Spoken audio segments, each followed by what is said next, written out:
That being said, I'm going to go ahead and get started with the scripture. The scripture is from Deuteronomy chapter 11, verse 16, and it reads, "Take heed to yourselves, lest your heart be deceived, and you turn aside and serve other gods and worship them." So this is God speaking to the Israelites in Deuteronomy, one of my favorite books, and he's walking through the guide. Deuteronomy is a guide to tell them how to live. And so the one thing that we can see that's very important to God is to tell them, to warn them.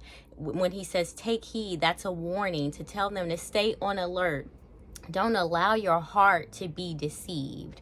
Why? Because that means that you will turn aside, you'll turn away from me, and you will serve other gods, and you won't just serve them, you're going to worship them too. And so he's warning the Israelites about idolatry. That is what the scripture is about. It's very important to God not to be deceived, and we know that because deception is mentioned over 31 times in the Bible. And so God even gives examples about deception. He gives stories in the Bible regarding deception and what it looks like. So that way you and I cannot feel like, oh, what exactly is deception? What does God think? No, he has given us examples of people in the Bible that have been deceived so that we know not to be deceived. Now, the act of deceiving, being deceived or deception. So being deceived means to follow a lie. So it means that you were following a lie, you were tricked.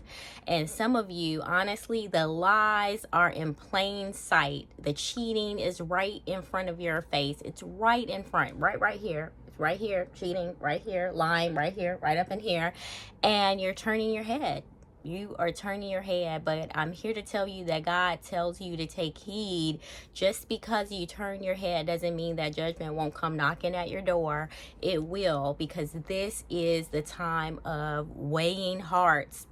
This is the time of making a choice, deciding who you will serve. Will you serve God or will you serve the devil?